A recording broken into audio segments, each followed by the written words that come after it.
angle should I take? Just what should I say? Because there is so much that's happening with our children. And believe me, I see it every day, not just in the media, but through the very real cases that we deal with at the Office of the Children's Advocate. You see, there are so many issues that threaten the safety and security of our children that it's quite sobering. Let's face it, our children are exposed to the full gamut of circumstances that can and actually do, in many instances, negatively impact upon them. We often see them featuring as victims of serious crimes. We see them being killed, children who have begotten children, i.e. pregnant children being killed. So that's not one child, but two with one bullet or with one stabbing incident.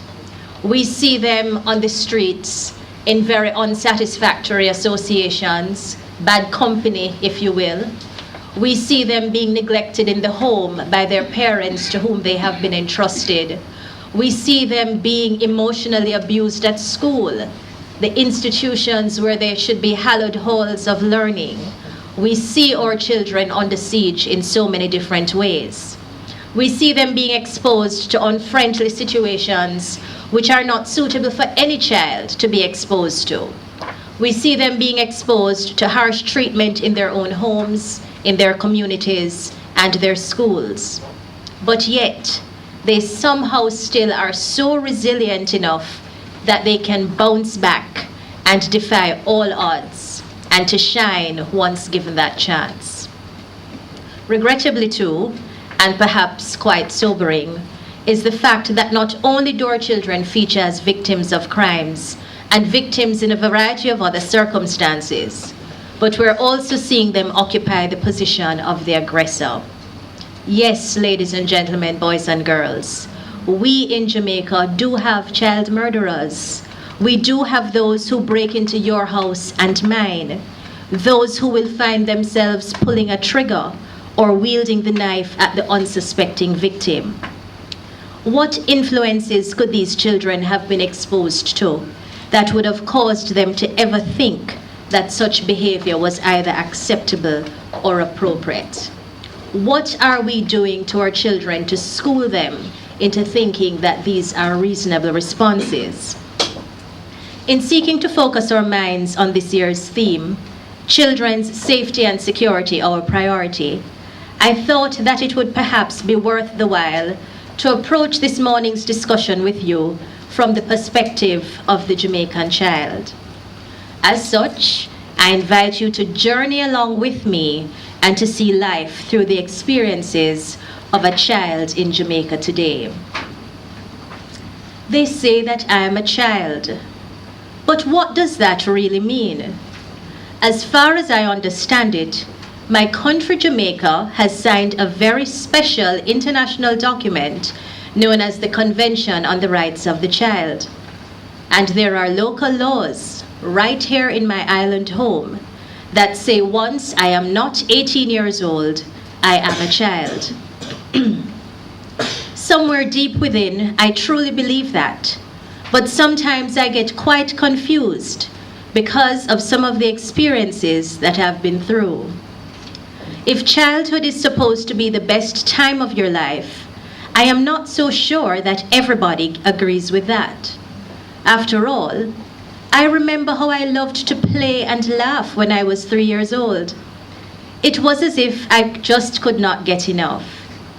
I thought it was good fun, but both my mother and my teacher at school would rebuke me daily by saying, "Behave yourself, how you ramp so much." Their attitude was that a 3-year-old who laughs and plays is a rude child.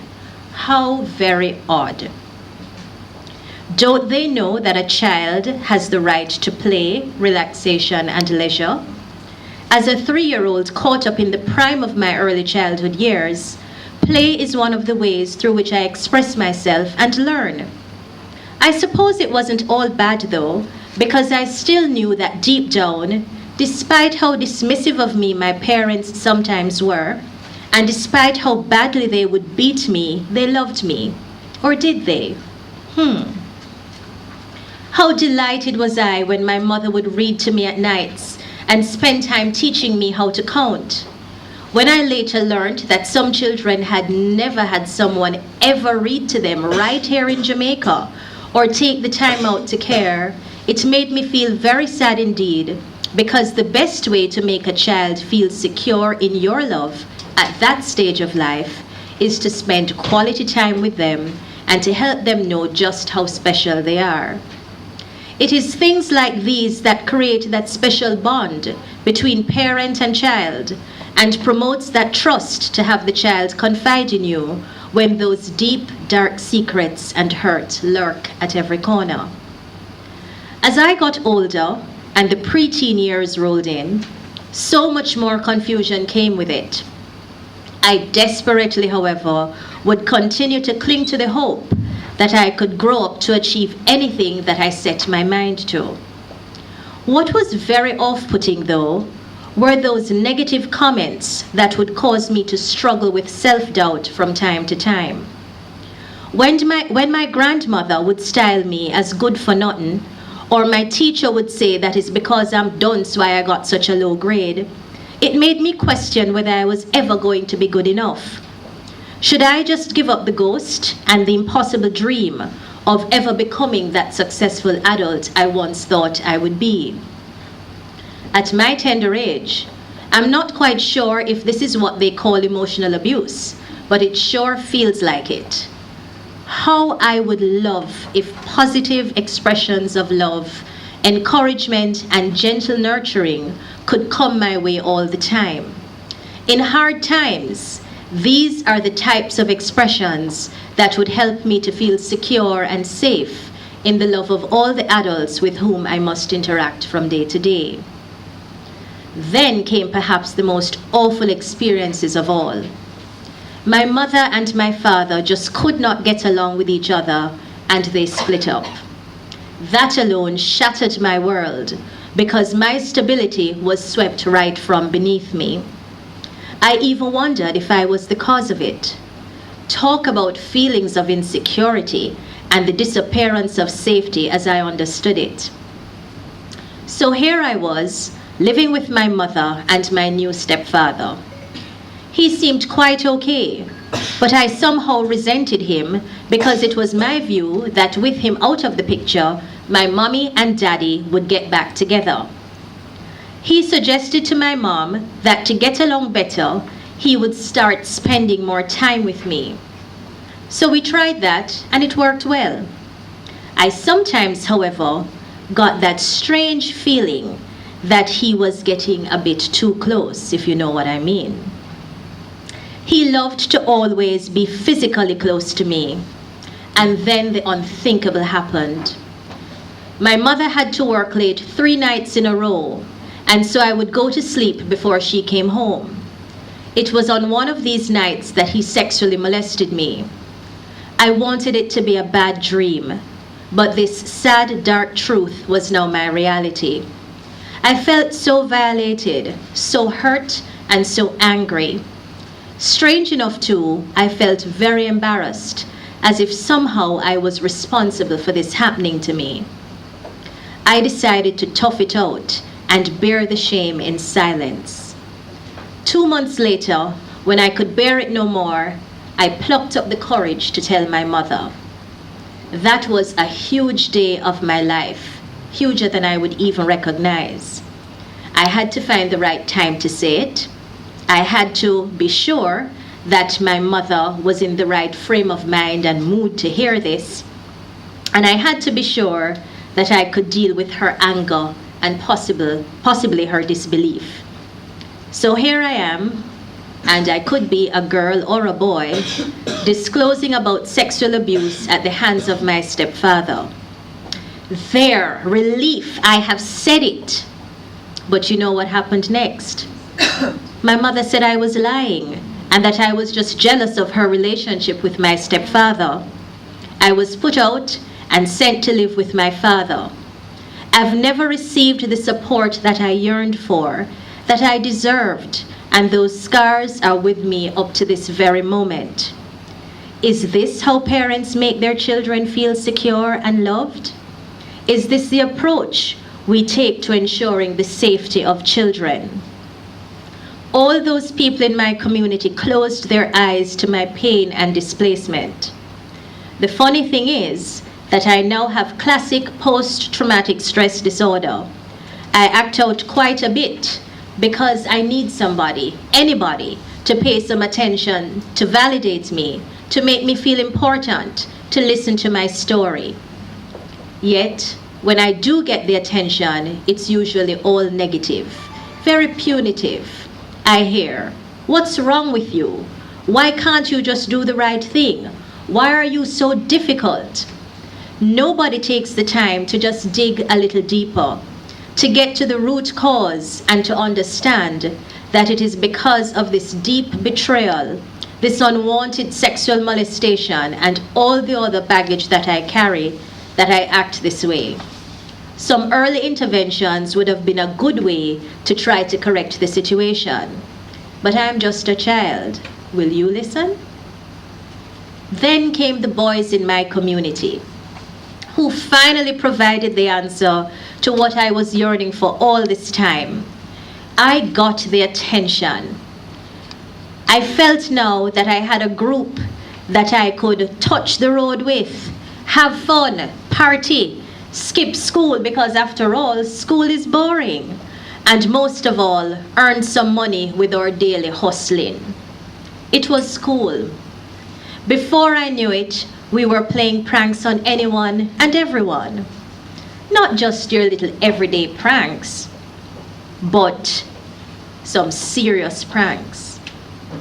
The odd thing is that at first, these pranks included just picking somebody's pocket or stealing food from a market vendor's stall as a means to an end.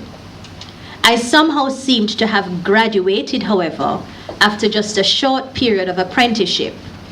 I was now using a knife, and then came the ultimate. The big man said, "It is now time for me to use a gun." At first, I was a little wary. But after all, these guys were now my family. It was they who gave me that sense of belonging when no one else would listen. How could I disappoint them? They were my soldiers. They gave me the props, and most of all, built self-esteem within me. They told me I could do it, and they encouraged me. And you know what? I listened to them, and I did it. So here I am now, a child in conflict with the law. That child who I hear about. According to a study done by the Office of the Children's Advocate, that child has done wrong, but oftentimes there were several warning signs, red flags if you will, that were all along the way. How could you all not have seen it? How could you just write me off? If only for selfish reasons, you should reach out to me sooner than later, even though I'm in conflict with the law. If not, I could be the one that will show up on your doorstep with my gun in another 2 years. If my safety and security is your priority, be that parent that will love and nurture me in positive ways. Listen to me and encourage me with the little things and the big. This is what builds up my trust in you, so that I feel empowered to share difficult things with you. Difficult things like abuse, inappropriate situations, and those conversations that I may naturally feel shy about. If I can't tell you, I will turn somewhere else for help and guidance. How can you be sure that what they tell me is the right thing or even what you want me to hear at a particular age? Think of me as that tree that will grow in whatever way you bend me through your words, your thoughts, and your deeds. I watch you, I listen to you, and you shape me into the type of adult I will become. The media helps, or music helps. And you know, there's a funny story I must tell you about. In 2013, there was this very popular artist known as Vybz Kartel. He had a #1 called Reparations. And do you know what Reparations was about? It was preaching the gospel of how lotto scamming was the way out for black people. Reparations had the theory that because Jamaicans suffered under colonialism and the white masters raped our people, as it were then, it was now payback time, and so the black youngsters should take back from the whites what was really rightfully theirs. The other interesting thing about reparations is that every single child who was profiled in a study done by the Office of the Children's Advocate, who was serving time in a penal institution, had reparations as their favorite song. If I see callousness and violence directed at me or merely around me, this will become my reality and normalcy by my standards, making it oh so easy for me to use violence when I feel that I am wronged or when I'm just angry because somebody has dissed me. Maybe most of all is that you can play your part by talking about the hurt and the wrong that you see every day. Is my life worth your silence? Will you, mother, continue to sacrifice my well-being, my safety and security for the next meal? Will you, who occupy high positions and run noble establishments, not become more active in helping to change the culture in Jamaica today? Let's put aside the culture of silence, which causes wounds and the hurt of our children to become deeper and more permanent. I am the Jamaican child who has this reality. I could be a boy, I could be a girl. I am that potential you speak of. Just give me a chance to thrive. Together, ladies and gentlemen, let us coalesce around our children. Let us rekindle that hope that burns deep within them and foster the type of nation in which we all wish to survive. Children are not our future. They are here with us right now, willing us to value them, to care for them, to groom them, and to empower them. With these few words, I encourage you to play your part in helping us all to rescue our children and truly make their safety and security our priority. As has been said before, the legal framework is there. The government is trying through various agencies and initiatives. Well-thinking Jamaicans are trying in their corner through faith-based organizations, community organizations, service clubs, and in their own private spheres. But I challenge you, ladies and gentlemen, and I hope the media will broadcast this, that I stand firm when I say it is not the government's business alone. It is not just those who always do it, who should continue to do it. It really has to be everybody's business. The legal framework alone and all the laws on the books will not solve the problem. It takes people to make systems and frameworks work. So please help us in reporting, playing your part, and ensuring that you become a part of the solution. And do not contribute to the problem. This is our reality, our Jamaica, and our responsibility. I invite you to just watch very briefly a video which I think encapsulates the importance of reporting and will tell you exactly how to report. Vulnerable. Over the past 4 years, there have been over 7,000 reported sexual abuse cases. 6,789 were against girls. Dear Mr. Jesus, I just had to write to you. Something really scared me. No matter who or where you are, it's your duty to file a report if you suspect or have information that a child is being or is likely to be abused. Doctors, nurses, dentists, teachers, guidance counselors, coaches, daycare workers, or anyone who works with children, you must report. To make a report, call the Office of the Children's Registry at 1-888-PROTECT. That's 1-888-776-8328. Break the silence. Help us protect our children. This message was brought to you by the Office of the Children's Advocate. Ladies and gentlemen, thank you.